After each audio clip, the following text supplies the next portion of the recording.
अस्सलाम वालेकुम। कैसे आप सब लोग? उम्मीद है खैरियत से होंगे। ये मेरा नाश्ता सुबह सुबह, और ये हम कराची वालों का सबसे फेवरेट नाश्ता है। सुबह का सबसे पहला नाश्ता जो होता है वो चाय और पापे, चाय और रस्क आप कह लें।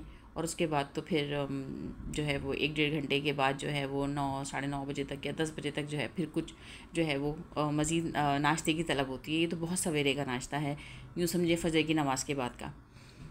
तो ये मेरा नाश्ता हो गया और उसके बाद फिर मुझे अपने कुछ ज़रूरी काम निपटाने थे, वो मैंने निपटा लिए। और बाकी फिर घर की जो मसरूफ़ियात हैं वो भी शुरू हो ही चुकी हैं। लेकिन आज मैं अपने इस व्लॉग में आप लोगों के साथ एक ऐसे मामले पे बात करूँगी जो जिसकी ज़्यादातर ज़िम्मेदारी हम ख़वातीन के ऊपर आती है, और हम ख़वातीन से ही उस बारे में जो है ना वो बास पुरस और पूछ-गछ की जाती है। वो है ज़िम्मेदारी हर तरह के जो रिश्ते होते हैं उसके निभाने की, वो ज़िम्मेदारी ख़वातीन पे आती है। क्योंकि मर्द हज़रात तो इस चीज़ से बिल्कुल मुबर्रा होते हैं। वो कहते हैं कि नहीं जी, बस हमारा तो काम ये है कि हम ऑफ़िस चले गए और दफ्तर चले गए या अपने बिज़नेस पे अपने हम फ़ोकस हैं। ये सारी चीज़ें, ये सारे मामलात आप लोग देख लीजिए। और बहरहाल हम तमाम ख़वातीन इन चीज़ों को बड़े एहसन तरीके से पूरा भी करते हैं। लेकिन फिर भी रिश्तों को निभाने में मसाइल तो होते हैं। लेकिन मैं आज आप लोगों से इस बारे में बात करना चाहूँगी कि हमें पूरी कोशिश करनी चाहिए कि हम अपने जो भी हमारे करीबी रिश्ते हैं उसको निभाने में हमें बहुत समझदारी का मुज़ाहरा करना चाहिए। जहाँ हमें हमारे ख़ामोश रहने से मसाइल कम हो सकते हैं, जहाँ हमारे बोलने से किसी का मसला हल हो सकता है, तो वो चीज़, वो अपॉर्चुनिटी हमें ज़रूर गिरनी चाहिए। और मेरा ख़्याल है ये ज़ाहिर है ये समझदारी जो है वक्त के साथ साथ तमामी लोगों में, तमामी ख़वातीन में आ ही जाती है। बच्चियों को थोड़ा टाइम लगता है अपनी शादी के बाद अपने ससुराल को समझने में, अपने उन लोगों को समझने में जिनके साथ उनको रहना होता है। जॉइंट फैमिली सिस्टम होता है। बहुत कम ही ऐसा होता है कि शादी के फ़ौरन बाद जो है आप सेपरेट हों।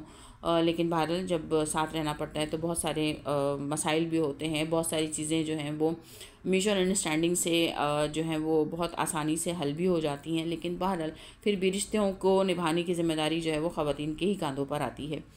तो मैं ये समझती हूँ कि ये ज़िम्मेदारी बहुत बड़ी ज़िम्मेदारी है। क्योंकि आपकी एक छोटी सी लर्जिश, आपकी एक छोटी सी बात, आपकी एक छोटी सी कहना चाहिए कम अक्ली या कम फ़हमी जो है वो बातों को बहुत बिगाड़ देती है।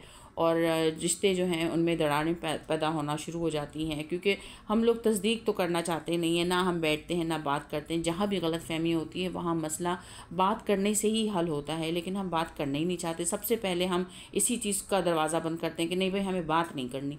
अगर कोई गलतफ़हमी पैदा हो गई है तो हम पहले उस शख्स से जाके बात करें और उस मसले का हल निकालें। लेकिन बहरहाल ये भी एक बहुत आगे की बात है। बात सारी ये है कि आपको इनिशियली इन चीज़ों को समझदारी से लेके चलना चाहिए कि इसकी नौबत ही ना आए। और अपने रिश्तों में जहाँ आप बड़े हैं वहाँ आपको बड़े बनकर ही रहना चाहिए। आपको इन ऐसी चीज़ों को नज़रअंदाज करना चाहिए कि जहाँ आप समझते हैं किस चीज़ की गुंजाइश है कि कोई बात नहीं, हर बात तो बड़ों के करने की नहीं होती है, नज़रअंदाज भी करना चाहिए। बेशक वो बात गलत हो, लेकिन फिर भी आपको बड़ा बन के रहना चाहिए और आपको नज़रअंदाज करना चाहिए। और अगर आप कहीं छोटे हैं और आप समझते हैं कि आपकी मर्ज़ी के मुताबिक बात नहीं है, तो भी आपको अपनी बात का, अपनी राय का इज़हार इस तरीके से करना चाहिए कि आपके कहने का अंदाज़ ऐसा हो कि यकीनन आपकी बात की जो वैलिडिटी है वो बढ़ जाए, आपकी बात में इतनी दलील हो कि आपकी बात को सुना जाए। तो रिश्ते से बड़े ही नहीं निभाते, रिश्ते छोटे भी निभाते हैं। छोटे उसी सूरत में निभाते हैं जब वो अपने बड़ों को देखते हैं कि वो अपने फैमिली सिस्टम को कैसे लेके चल रहे हैं, और उनका जो है मामला जो है वो ख़ानदान में और घर में और बाकी सब लोगों के साथ कैसा है। तो ये चीज़ें जो हैं हम अपने घर से ही सीखते हैं। और हमारे घरों में आजकल जो है वो इन चीज़ों की इतनी तरबियत नहीं होती है। बस पढ़ाई लिखाई और बस ये होता है कि एग्ज़ाम चल रहे हैं और यूनिवर्सिटी है और सेमेस्टर्स हैं। लेकिन बहरहाल जब बच्चे अपने घर में देखते हैं तो सीख ही लेते हैं, ऐसी बात नहीं है कि नहीं सीखते। तो बहरहाल बात ख़वातीन की हो रही है कि ख़वातीन के ऊपर इस चीज़ की बहुत ज़िम्मेदारी होती है।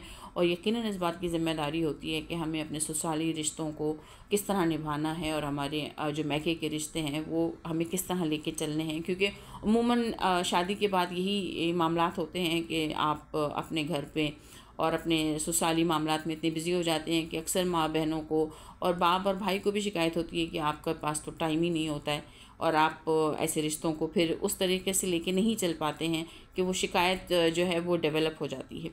तो बहरहाल इन चीज़ों को अगर समझदारी से लेके चला जाए और आप अपने टाइम को इस तरह मैनेज करें कि अगर आप अपने घर में भी मसरूफ़ हैं तो महीने में एक दफ़ा ज़रूर ऐसा रखें कि आपके अपने घर के अंदर जो है आपके अपने हस्बैंड की जो बहनें हैं और उनके जो करीबी लोग हैं वो लोग ज़रूर विज़िट करें, और ख़ुद आप भी अपने घर वालों के साथ जो है अपना थोड़ा टाइम स्पेंड करें। और कुछ ना कुछ ऐसा ज़रूर रखें कि आपके घर के अंदर इस बात का एहसास हो कि आप अपने रिश्तों से जुड़े हुए हैं, और आप वो जो रिश्ते हैं वो आपके साथ वाकई में दिल से जुड़े हुए हैं, और उसके लिए आपने ही एफ़र्ट करना होता है, क्योंकि ज़िम्मेदारी ये ख़वातीन के ही कांधों पर आती है। तो इन छोटी छोटी चीज़ों का ख्याल करके, कोई ईद त्यौहार का मौका है, कोई तोहफ़ा तोहफ़ा आप दे दें, आप कोई ऐसा मौका आ गया या आप बहुत दिन के बाद जा रहे हैं तो कुछ ऐसा अपने साथ ले जाएं कि लगे। वैसे भी हदीस है कि बहन बेटियों के घर खाली हाथ नहीं जाना चाहिए, तो इस चीज़ को भी मद्देनज़र रखें। और अपने रिश्तों को निभाने के लिए आप जो छोटी सी छोटी काविश कर सकती हैं वो ज़रूर करनी चाहिए। बेशक बहुत सारे घरानों में ऐसे मसाइल होंगे कि ख़वातीन ये कहेंगी कि नहीं जी हमारे ससुराली मामलात ख़राब हैं, या मैके में भाभियों से मामलात अच्छे नहीं हैं, या भाई हमारे साथ ऐसे ताल्लुकात नहीं रखते कि हम उनके साथ बहुत ज़्यादा रखें, बहनें आपस में जो हैं बस ताल्लुकात रखती हैं। तो मैं यही कहूँगी कि अपना दिल बड़ा करें, और सिले रहमी के रिश्तों के साथ जुड़े रहने की बहुत फजीलत है। अल्लाह ताला की नाराज़गी का सबसे बड़ा सबब जो है वो सिले रहमी के रिश्तों से क़तई ताल्लुक़ होना है या उनसे दूर होना है। तो इस बात को समझें और अपने करीबी रिश्तों को जो है टाइम दें, और पूरी कोशिश करें कि आप अपने करीबी रिश्तों के साथ साथ और भी जो रिश्ते हैं उनको भी निभाने की कोशिश करें, और इर्द गिर्द देखें कि लोग किस तरीके से जो है वो जुड़ के रहते हैं, मिल के रहते हैं।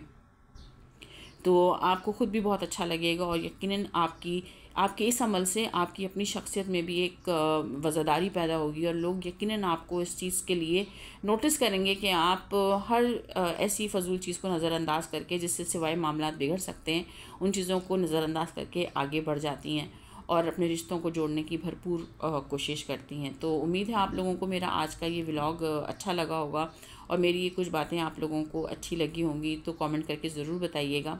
और मेरी आप तमाम लोगों से यही रिक्वेस्ट है कि हमेशा इंसान को अपना दिल बड़ा रखना चाहिए, और बड़ेपन का मुज़ाहरा करना चाहिए, बड़े ज़र्फ़ का मुज़ाहरा करना चाहिए। तो उम्मीद है आप लोगों को ये व्लॉग पसंद आया होगा, और कमेंट करके ज़रूर बताइएगा। बेल आइकन का बटन दबाइए ताकि आप लोगों को नोटिफिकेशंस मिलते रहें। और अब हम मिलेंगे एक नए व्लॉग में कुछ नई बातों के साथ, कुछ नई चीज़ों के साथ। जुड़े रहिए।